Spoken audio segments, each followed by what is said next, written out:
Hey YouTube, welcome back to another video.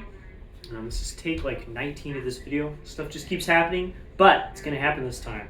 Let's talk about a question somebody asked on Trombone Chat. They asked, do you experiment with equipment on a gig? And I think a lot of people would go, whoa, whoa, whoa, whoa, whoa.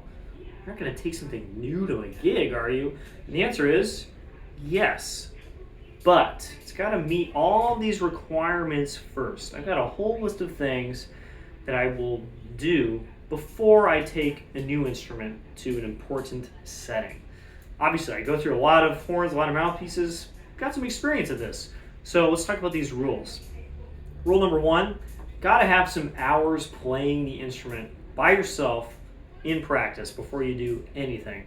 I'll get a horn in the mail, I'll tear it out of the box, I open it up, and right then, I'm not going to take it to a gig. I'm going to clean it, oil it, and then spend 6 to 8 hours over the course of, this could be a couple weeks even, playing the instrument and just getting to understand how it works. I'm not going to just take it without playing it first, or even just playing it for like an hour.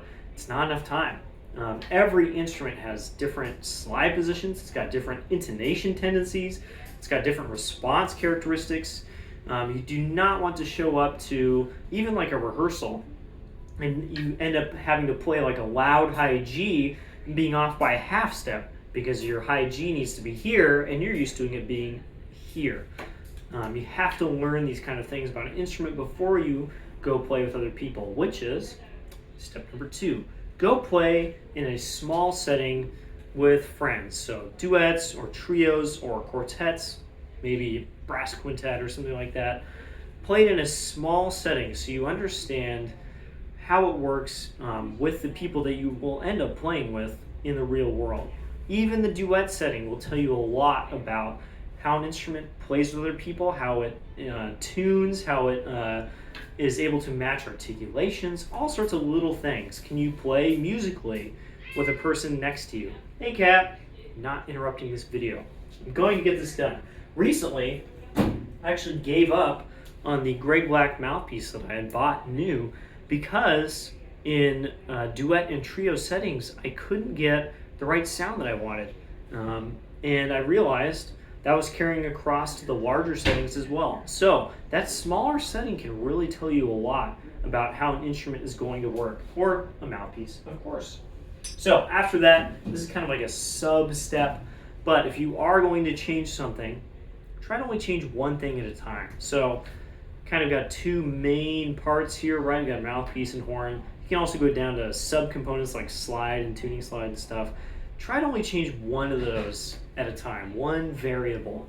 Not always possible, but I try to use like the previous mouthpiece or the previous instrument when changing one of those things.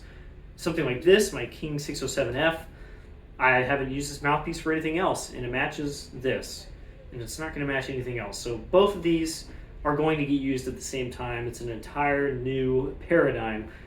Sometimes that happens. I also did that recently with my Holden 158, got a new mouthpiece and a new horn, basically at the same time, and just had to play them both.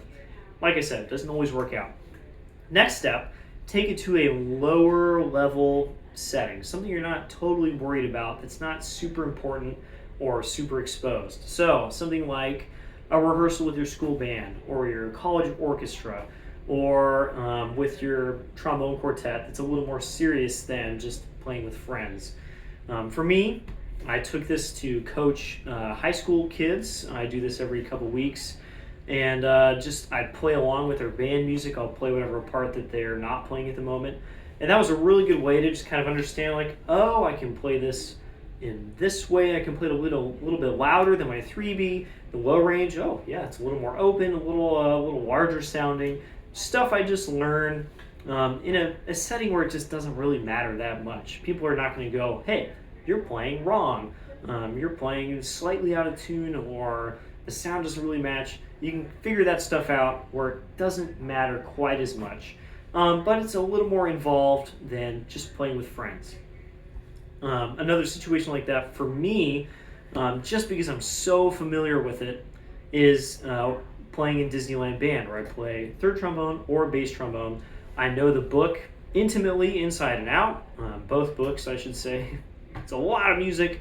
I know the movement. I know the people around me. It's always the same people with some variations, but I know how all of them work. So when I bring a new instrument that I have played and vetted, I'm only changing one variable. I'm not changing any music. I'm not changing the setting. I'm not changing the section around me. It's really just one thing. So I'm pretty comfortable taking it to that.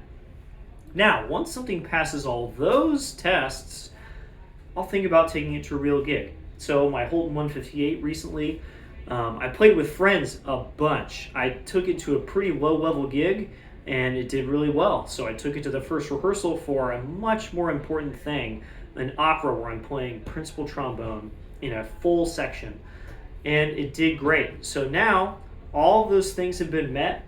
I'm going to take it to the gig. And guess what? It did great. Now, the thing that I think people think about is once I figured out that horn and that mouthpiece worked, I didn't change it. I used it for every performance. I used it for every rehearsal. I did nothing different that entire time. And I think some people are thinking about, oh, you would change instruments in the middle of that run. Personally, I wouldn't do that. That was a pretty exposed thing. I was also leading a section. I was, playing alongside a principal horn and a principal trumpet. I had to be consistent. So in that setting, once I've figured things out, I've gone up to the point where I'm playing the gig, I'm probably not going to change anything because it works. If in rehearsal or maybe some other time I'd found out, you know what, this mouthpiece is a little bit better before the gig, I probably would have changed it and used that for the rest of the run. But the stuff that I had put together all worked, and so I used it the whole time. I did have a couple different large tenors, a couple different mouthpieces, a couple different slides that I could have used, and I didn't. I figured out this worked. The section liked it. Everybody seemed to enjoy what I was doing, so I didn't change it. So those are kind of the rules that I keep myself to when I have new stuff. I have new stuff a lot. It's really tempting to bring that horn and just be like, oh, I just got this. I want to try it out. Be like, I don't have enough time on it yet. I need to figure out the basics. I need to play with other people. I need to only change one thing at a time. I need to play in a lower situation first before I take it to something really important. So think about those rules before you go around changing equipment, and I think you'll have a pretty good time with it. That's it. Bye-bye.